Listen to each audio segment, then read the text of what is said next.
Bien, buenas noches a todos ya.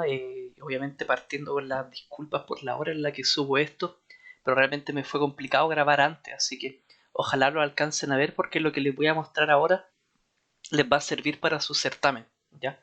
Lo otro es que también me disculpo porque no es el formato que me gusta a mí, que es explicarle el desarrollo de algo porque yo prefiero siempre hacerlo, pero por el tema de tiempo también va a quedar más corto el video y que es lo bueno que todo va a servir para que puedan estudiarlo más rápido. Obviamente yo voy a subir esta resolución también para que ustedes puedan ver el PDF si es que les tinca, pero aquí está la explicación ya. Así que disculpándome por la hora y disculpándome por el formato que a mí tampoco es el que me gusta. Ojalá hubiese sido de otra forma. Bien, partamos con el primero, que los primeros dos sets de motor de inducción. Este que estoy mostrando ahora dice que un motor de inducción trifásico de 6 polos y 50 Hz tiene una resistencia de rotor de 0.25 ohm por fase, ¿ya? Y un torque máximo de 10 Nm, ¿sí? A 875 rpm. Me pide calcular el torque cuando el deslizamiento es del 5%, la resistencia que se debe agregar al circuito de rotor para obtener un torque de partida del 60% del torque máximo. Bien, ¿qué es la complicación de esto? Bueno, primero que todo es que no me dan la resistencia ni la impedancia general de Thevenin, o sea, para poder ocupar los circuitos equivalentes, las ecuaciones equivalentes que son las que ustedes vieron. Por lo tanto, lo primero que vamos a conseguir es o aplicar es una aproximación que generalmente se hace para poder facilitar un poco el trabajo, que es considerar que las impedancias de estator y son nulas, ya, que eso generalmente se hace. Bien, entonces, asumiendo, que es lo primero que estoy mostrando acá, ¿sí? Asumiendo que las impedancias, que es lo que les mencioné, de estator son nulas, que es todo este apartado que estoy subrayando, eh, lo que esto va a significar es que, perdón, tanto RTH como XTH va a ser igual a 0. ¿Cómo va a afectar esto? Bueno, que para poder determinar este ejercicio, lo que voy a tener que aplicar o determinar va a ser los valores para de deslizamiento máximo, para poder relacionar de esa forma y obtener la tensión que yo no conozco, la tensión con la cual estoy alimentando para poder calcular. No conozco su tensión nominal. Así que eso es lo que voy a determinar. Entonces, a partir de esta aproximación, lo que yo tengo primero que todo es este S máximo, que es el que está acá, y la ecuación típica, que es la que ustedes conocen, es la que estoy presentando primero. O sea, sería lo que está acá. Esa es la primera. Bueno, si yo considero lo que la impedancia de torso es nula, lo que obtengo es esto de acá, es esta aproximación de acá. Y bueno, esta aproximación está todo referido a estator, pero lo que a mí me están dando son las resistencias que están con respecto al rotor, ¿sí? Generalmente si usted tiene un ejercicio les va a decir cuál es, así que no se preocupen, este ejercicio es para explicar. Así que en este caso yo les comento que cómo se dieron los valores son con respecto a estator, pero es equivalente, así que puedo considerar esta misma expresión para poder determinar lo que está acá, que sería entonces para poder calcular el x2, que también era un parámetro que me faltaba y que lo necesito. Así que a partir de esto, bueno, obtengo esta última expresión de acá. Aquí todavía me falta algo para poder determinar cuánto vale x2, pero yo sé que la velocidad síncrona, como está escrito acá abajo, es igual a 120 por 50 partido en 6, que es el número de polos, y eso va a ser igual a 100 rpm, lo que de todas formas es equivalente a 104.7 radianes por segundo. Determinando ese máximo, ¿cómo? Bueno, estos son porcentajes, así que ¿cómo lo puedo calcular? Como ns partido en nmax y ns, bueno, ns menos nmax, que sería la velocidad máxima, partido en ns. Y la velocidad máxima la tenía, que era 875 rpm, así que de aquí obtengo este valor de acá, que sería el deslizamiento máximo. Así que a partir de esto, puedo determinar cuánto vale x2, que es lo que está acá, Y ahí ya tengo un valor más para poder calcular lo que sería la tensión, que no la tengo, la necesito para poder determinar los otros valores. Bien, a partir de la ecuación de torque máximo, de nuevo la escribo completa para, para que ustedes la visualicen y se acuerden de cómo es. Y aplicando las condiciones del ejercicio, o sea, las reactancias de estator, que son nulas, obtengo esta expresión de acá, que sería todo esto de acá, ¿sí? O sea, no lo quiero rayar todo, pero a ver, lo puedo hacer así, ahí rayo, arriba y abajo. Obtengo eso de ahí, ¿sí? Y, como les comenté, bueno, esto está todo con respecto a estator, así que para poder aplicar, considerar X2 necesito transformar todo a lo que sería referencia rotor. Y está bueno de lo mismo, no va a afectar en nada, simplemente obtengo lo que tengo acá, ¿cierto? Acá al otro lado, que es que el, la tensión ahora está referida a rotor y está al cuadrado, no afecta en nada. Eso lo único que hace es que hay un parámetro que es la relación entre estator y rotor, que es lo mismo que el transformador partido en X2. Si eso no tiene ninguna dificultad, esto es equivalente, obviamente, cómo se determinó es otra cosa, ¿sí? No, pero es equivalente, se puede hacer. Pero obviamente esta tensión ya no va a ser la misma que esta, ¿sí? Eso. Así que determinando cuánto vale B, se obtiene esto de acá. Y bueno, con este B me piden el torque a cierto S, así que la expresión de torque, que es la que ustedes conocen, ya considerando las condiciones, que está puesta acá, en este, por lo tanto, y de acá considerando obviamente el nuevo S, esto de acá, y considerando obviamente el nuevo S, que es esto de acá, determino cuánto vale la tensión. Digo la tensión, perdón, el torque. Sí, ya estaría. Bueno, la segunda parte me pedían la resistencia que se debe agregar al circuito de rotor para obtener un torque de partida del 60% del torque máximo. Por lo tanto, primero que todo la relación la puedo definir acá, ¿cierto? El torque de partida, necesito, o sea, para obtener un torque de partida igual al 60% del torque máximo, o sea, el torque de partida partido del torque máximo me tiene que dar 0.06. Ya pues, y las ecuaciones de torque las conozco. Bueno, aquí está para el torque de partida ya aproximada y el torque máximo también ya aproximada, ¿sí? O sea, considerando que la reactancia de estator son igual a 0. Así que si yo aplico el cociente de estos valores, lo que obtengo es lo que está acá, ¿ya? Sí, para que no, para saltarme esa parte, que en realidad es solamente álgebra, obtengo esa relación que yo la igualo entonces a 0.6. Así que de este, si se fijan, ya tengo considerada una resistencia que estoy agregando, que es esta de acá. Que en realidad solamente la agrego al dibujo, no estoy haciendo nada del otro mundo. Bien, defino esto de acá para poder facilitar la resolución de la ecuación. Y bueno, esto implicó que RT, que ahora está acá, a esta expresión, y de acá obtengo entonces una ecuación cuadrática que ya sabrán ustedes cómo despejarla, que no es complejo, y obtenemos entonces estos valores que están acá, ¿sí? Que era lo que yo necesitaba. Ahora, ¿cuál de estos valores es el correcto? Bueno, esto de acá es RT, pero ya aplicando la expresión que ya marqué en verde acá, ¿qué obtengo? Bueno, que RT vale esto de acá. ¿Y cuál es la que voy a considerar? Si vemos la gráfica, si aplicamos uno de los dos parámetros, vamos a obtener entonces esta relación que está acá. O sea, para Rex igual a 5.75, voy a obtener justamente esta relación que está acá,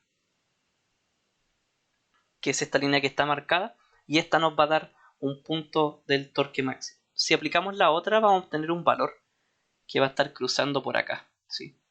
En realidad, nada que ver porque va a estar dando un valor que está por acá. Pero esta de acá nos va a dar esta curva.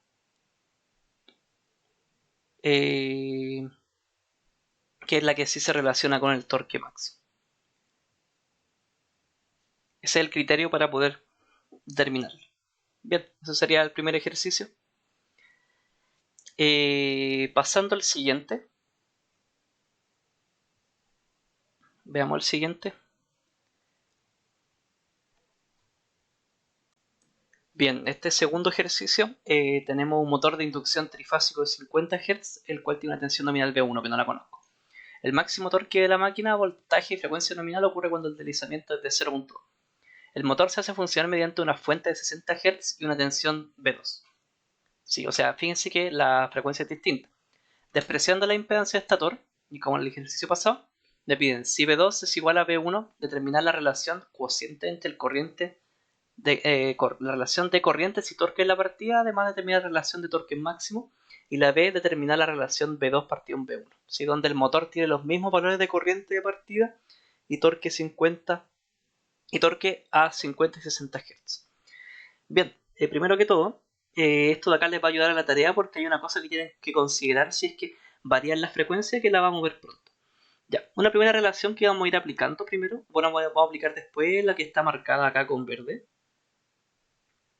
y donde x2 ocurre para 50 Hz, o sea que hay que tener en claro esto. Es sencillo este ejercicio, en realidad no tiene ninguna complejidad. Atención nominal, o sea, V1 para 50 Hz, tengo la relación que está acá, ¿cierto? Que la corriente de estator, ahora referida a que va a ser igual, en este caso a la corriente, la coloco idéntica a la corriente I2, ¿cierto? Referida a estator, va a ser igual a V1, que es la tensión, partido en la raíz cuadrada de R2 referida a estator al cuadrado más seguido al cuadrado, que también está referida a estator. Bueno, aquí agreguemos la copita. Bueno, ¿qué tenemos de acá? Obviamente aquí yo estoy considerando lo que ya hablamos, que sería que las impedancias de estator son nulas, por lo tanto me queda de esta forma la ecuación. No tiene ninguna otra gracia. El torque, de la misma manera, me queda con respecto a esta expresión de acá. Y el torque máximo, ya lo vimos, nos queda entonces con respecto a esta expresión de acá. Ahora, y aquí está lo que les comento, para V2 igual a 60 Hz, voy a tener una variación que es la que está explicada acá. O sea, primero que todo sabemos que la reactancia se define de esta manera, ¿sí? Donde W es igual a 2πf. Así que de acá obtengo una reactancia 1, que es lo que yo quiero decir acá. ¿Sí? Voy a borrar un poco esto para que quede un poquito mejor. Un x1 va a quedar dependiendo de una frecuencia 1. Por lo tanto, si yo quisiera determinar a partir de, o sea, dentro del mismo circuito, o sea, con la misma inductancia, ya que la inductancia no varía, o sea, esto de acá, si yo sé que la inductancia no va a variar y quiero obtener cuánto vale la reactancia para otra frecuencia, a partir de esta misma expresión yo sé que si multiplico por F1, F2 partido en F1, como está acá, lo que va a ocurrir es que F1 partido en se va a ir con esta, ¿cierto? Ahí obtendría entonces la reactancia para la frecuencia 2. Así que con respecto a esto, si yo tengo esta reactancia, por ejemplo, para la expresión, la ecuación para calcular la corriente acá, lo único que tengo que hacer es multiplicar ese x2 por 60 Hz partido en 50 Hz. Que como está al cuadrado, obviamente, como queda acá, queda al cuadrado. ¿Sí? Lo mismo para el torque, como está acá, y lo mismo para el torque máximo, que en este caso, obviamente también varía la frecuencia, ¿cierto? La velocidad también cambia porque la velocidad también depende de la frecuencia y se cumple la misma relación que está explicada arriba. Bueno, aquí está el otro, ¿sí? Reactancias y velocidad va a variar, así que ahí lo invito a que ustedes desarrollen esto si pueden. La idea obviamente de esto es que ustedes manejen los conceptos para poder realizar cada cosa, pero a partir de esto ustedes pueden calcular los cocientes que están mostrados acá, ¿sí? Así que eso. Y para el caso de las tensiones, bueno, a partir de las ecuaciones del cociente de corrientes, ustedes obtienen esta relación que está acá, ¿sí? Que es la que está marcada en la parte B, o sea, esta de acá. Y bueno, de hecho, a partir de cuando ustedes realizan el cociente de esto, fíjense que me dice que las tensiones, o sea, B1 y B2, o sea, esto de acá, son iguales. Y de hecho, eso es una parte importante para poder calcular los cocientes, así que ahí ya se los dije. Y bueno, me dice que para la parte B, que para esta relación de B1, B2 partido en B1, tanto los valores de corriente como torque son iguales. Por lo tanto, toda esta expresión que está a este lado, esto de acá, es igual a 1. Así que todo esto yo lo igualo a 1. Y si ustedes desarrollan esto, de hecho esta expresión igual tienen que obtenerla de alguna forma. Esto de acá, bueno, van a obtener este resultado de acá. Y ahí obtendrían entonces el resultado para este ejercicio. Bien, por último, el último ejercicio es un ejercicio de un generador síncrono, ¿ya? Bueno, ¿qué dice? Que un generador síncrono de 4 polos 50 Hz, 24 kV y 600 MVA con una reactancia síncrona de 1.8 pu es sincronizado con un sistema de potencia posible de representar como una tensión de Thevenin de 24 kV en serie con una reactancia de Thevenin de 0.4 pu con base en el generador. ¿Qué quiere decir eso? Que los valores de por unidad están todos relacionados a los valores que del generador síncrono. O sea, la base de tensión es 24 kV, la base de potencia es 600 MVA y de ahí ustedes sacan las bases de impedancia y bases de corriente. La tensión reguladora del generador ajusta la corriente de campo para mantener el voltaje en terminales y en terminales 24 kVA en 24 kV e independiente de la carga. ¿Sí? Eso es lo que quiere decir eso. La potencia del motor primario del generador se ajusta para alimentar 400 VA. Me pide al respecto determinar el diagrama fasorial bajo las condiciones de operación y determinar la corriente del generador y el factor de potencia. Ya, así que primero que todo, ¿qué está presente acá? Un esquemático de esto, que sería lo que está dibujado acá. Tengo la tensión interna, que es este valorcito de acá. La reactancia. La tensión en terminales se mide en este punto, ¿cierto? Acá. Y bueno, luego viene entonces la carga, que sería esta reactancia de 0.24 y la tensión de Thevenin de 1 pu. El valor base entonces, como ya les mencioné, de tensión es 24. Es esto de acá, el S igual a 24. S nominal igual a 600 MVA y B nominal de 24 kV. Bien, entonces, ¿cómo puedo determinar la potencia que se le está entregando al sistema? La puedo calcular mediante esta expresión que está acá, ¿sí? Que es equivalente a la potencia del generador, solo que en este caso estoy calculando mediante el VTH y el XTH, ¿sí? Que en realidad es lo mismo, o sea, es la misma potencia que se está entregando que la que está entregando el generador. La puedo determinar así porque es equivalente. Por lo tanto, a partir de esta expresión puedo determinar cuánto va a valer el ángulo del seno, o sea, el ángulo entre la tensión BTH y la tensión BS. Pero, como me están pidiendo, como está todo en cálculos con respecto a PU, primero que todo la potencia que tiene que entregar, que es 400 volt, 400 megavolt ampere, perdón, la calculo mediante esta expresión que está acá, ¿cierto? O sea, esta de acá la divido en el S nominal y de ahí obtengo 2 partido en 3 PU, ¿cierto? Que S nominal es 600 volt, así que 2 tercios. Eso no tiene ninguna otra gracia. ¿Qué más tengo? Que el VTH está en un PU. Y eso es porque mi VTH, o sea, el V de Thevenin, está en 24 kV, ¿cierto? Y yo sé que mi tensión de base nominal es 24 kV, por lo tanto la dejo en un PU. De la misma forma, me dice que la tensión en terminales se mantiene en 24 kV, por lo tanto, la tensión en terminales, que sería PS, que de hecho lo había borrado, no sé por qué, es igual a 24 kV, lo que es equivalente entonces a un PU, porque esto lo divido en b nominal y obtengo eso. Así que reemplacemos eso en la ecuación de potencia.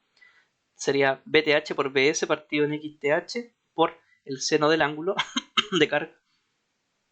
Y bueno, uno por uno, porque las tensiones están todas en la misma base, partido en 0.24 por el seno del ángulo. Y yo sé que esto es igual a 2 tercios, que es lo que está entregando. Así que de ahí obtengo entonces este valor que está acá. Bien, hagamos el diagrama fasorial. Bueno, primero que todo yo sé que el factor de potencia es la mitad de este ángulo, así que ahí recuerden esa expresión. Bueno, ¿qué dibujé aquí primero? Dibujé el BTH, que sería esta parte que está acá. BT, o sea, BT primero, esto que es mi referencia, la dejo como mi ángulo cero. Y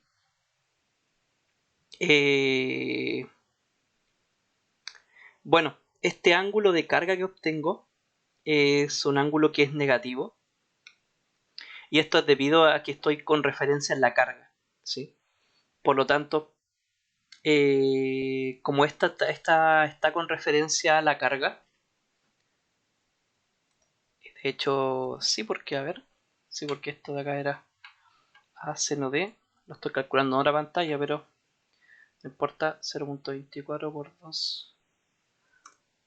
Sí, bueno, como está en referencia a la carga, va a tener un ángulo que es contrario al BTH, o sea que va a ser negativo. Por lo tanto, yo el BTH lo agrego acá.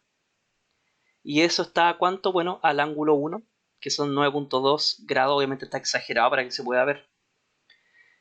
Bien, bueno, como este ángulo es negativo con respecto a la referencia BT, también el ángulo phi que relaciona la corriente va a ser negativo. Por lo tanto, ¿qué obtengo? Que la corriente está en retraso de mi tensión BTH. Por lo tanto, por eso es que dibujo la corriente hacia acá abajo, obviamente exagerada también. Bien, la caída de tensión que da estos 0.24 PU la puedo determinar desde el BTH como IA por XTH, ¿cierto? Y yo marqué este ángulo que está acá, porque obviamente esta tensión es perpendicular a la corriente, ¿cierto? Porque la corriente, como es una reactancia, tengo que sumarle 90 grados. Obviamente le agrego la caída de tensión porque ustedes saben que esto de acá, que en realidad es casi un diagrama unilineal, ustedes podrían dibujarlo como uno unilineal. Tengo esta corriente IA que circula por acá, por lo tanto, también esta corriente genera esta caída de tensión en XS, que ahora sí estaba hacia arriba de mi PT. Y como no hay reactante, no hay resistencia, bueno, ustedes saben que es muy baja, puedo trazar LF como está acá, ¿cierto? Desde mi referencia, que es todo esto, hasta el final de lo que está ahí. Y ahí estaría entonces el diagrama considerando la carga. Bueno, me pide la corriente y el factor de potencia. El factor de potencia es sencillo porque ya sabemos que podemos calcularlo de esta manera, ¿cierto? Con respecto obviamente al generador, mi factor de potencia es que entrega el generador está en retraso, ¿cierto? Para poder compensar esos reactivos. Por lo tanto, ¿cómo lo podemos hacer? Bueno, a partir de este mismo diagrama fasorial, aquí voy a rayar un poco para que se pueda ver. Si se dan cuenta, aquí yo tengo un triángulo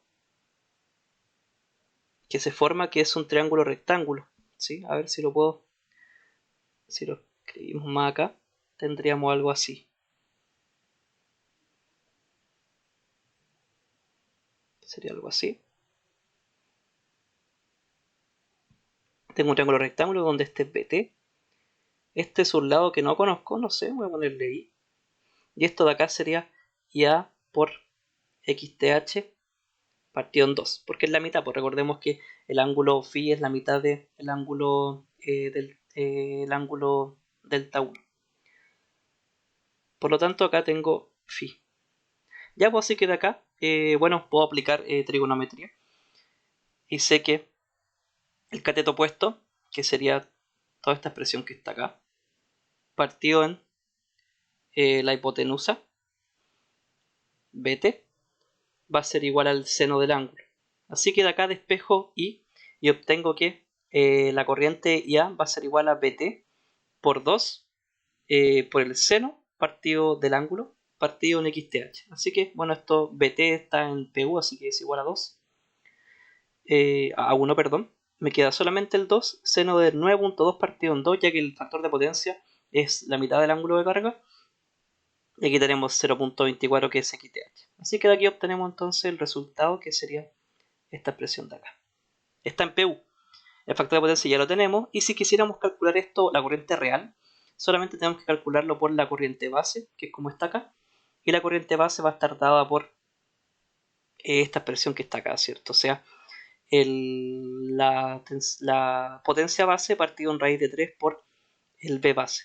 Obviamente raíz de 3 porque esto es trifásico, ¿sí? Y está en tensión y corriente de libre. Así que reemplazando obtenemos esta de acá, que sería la corriente real. Obviamente le falta el ángulo, pero no importa. Bien, ojalá les ayude estos ejercicios y los oriente un poco más. Espero que les vaya bien en su certamen y bueno, como ya les comenté, perdón por la subida tan tarde, ¿sí? Así que les vaya bien.